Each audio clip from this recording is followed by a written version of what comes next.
So, how have you been doing? The last few days I've been doing really well. Yeah?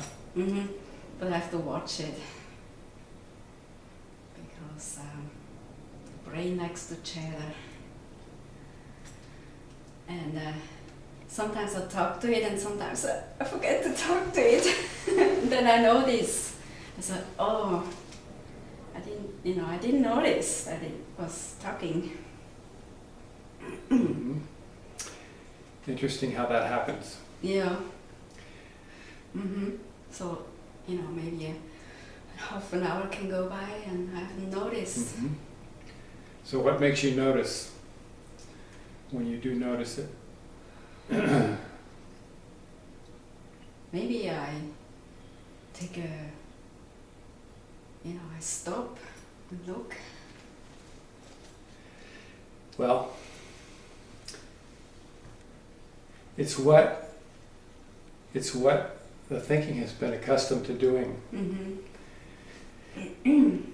It's accustomed to just rattling on and running on and chattering all the time. It's not accustomed to having anyone watch it. Right. So,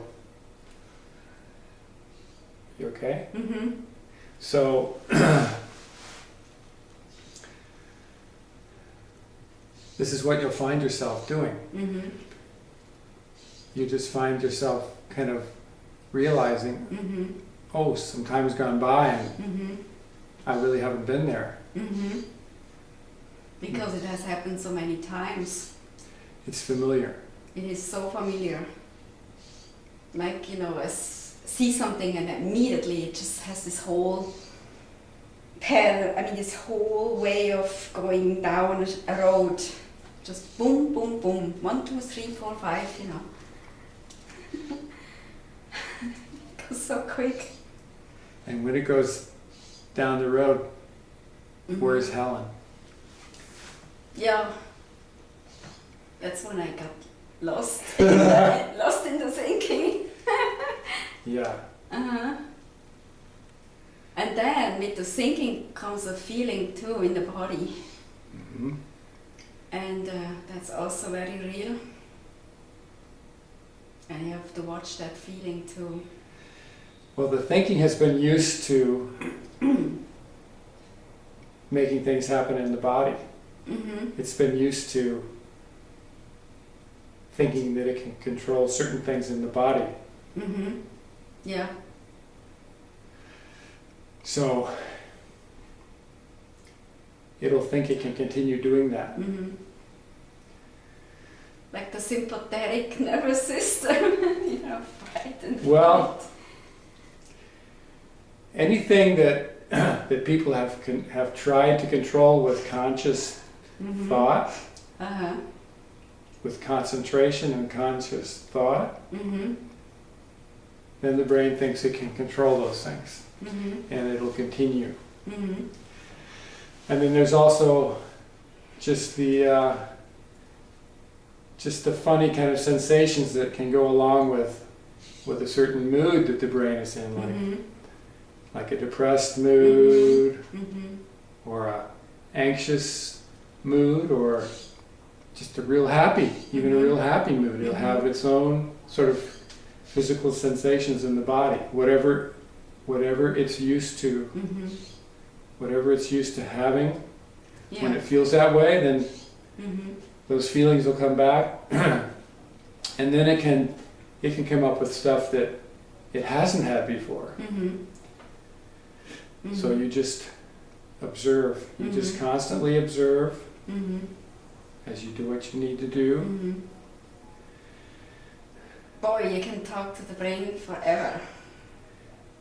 And meanwhile, you need to get things done too. Well, you can do both. You can continue getting things done, doing what you need to do, and you can also talk to the brain By doing. while you're doing it. I don't know if I've been able to do that. Well, I pause and talk to the brain. the more you do this, Mm-hmm. the more it will become second nature Mm-hmm. for you Mm-hmm. to be doing something. The brain will come in and you go, oh, come on, stop it. That's Mm-hmm. you again. Mm-hmm. Mm-hmm. I'm doing this. Okay?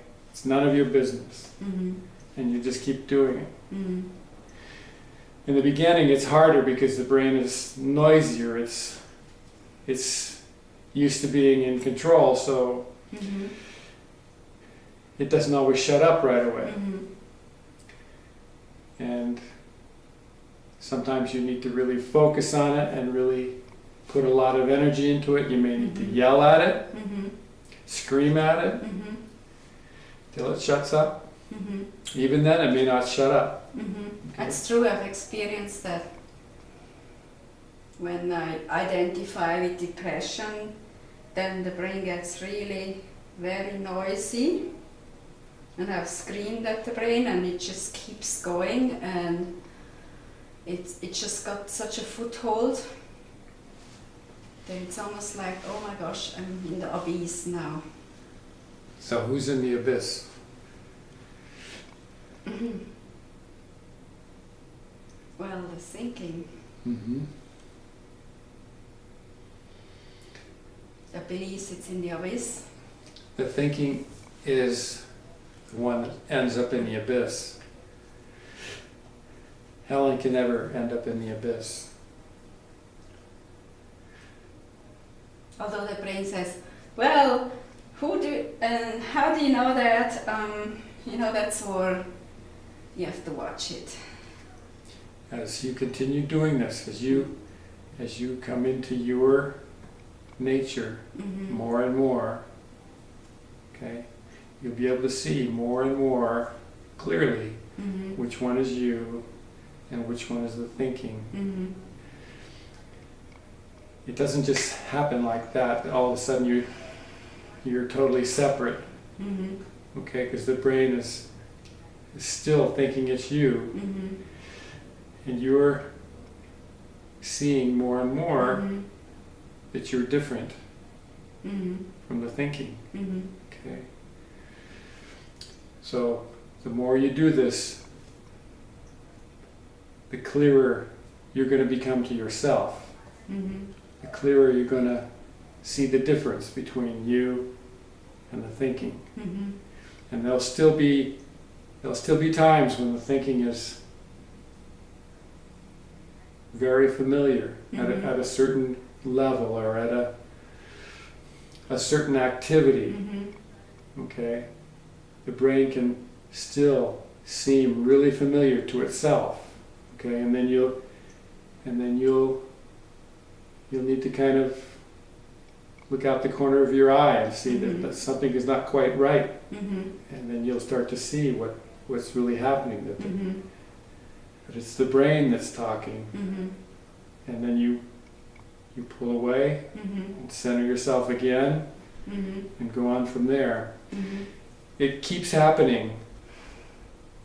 It keeps happening as we continue to talk. Mm-hmm. Okay?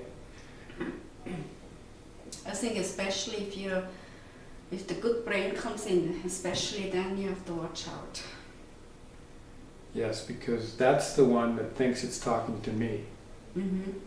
So it'll end up doing something that it thinks I told it to do, or that it's trying to impress me with, or Mm-hmm. something like that. Mm-hmm. And that's when it's really close. Okay? That's when it's caught up to you again Mm-hmm.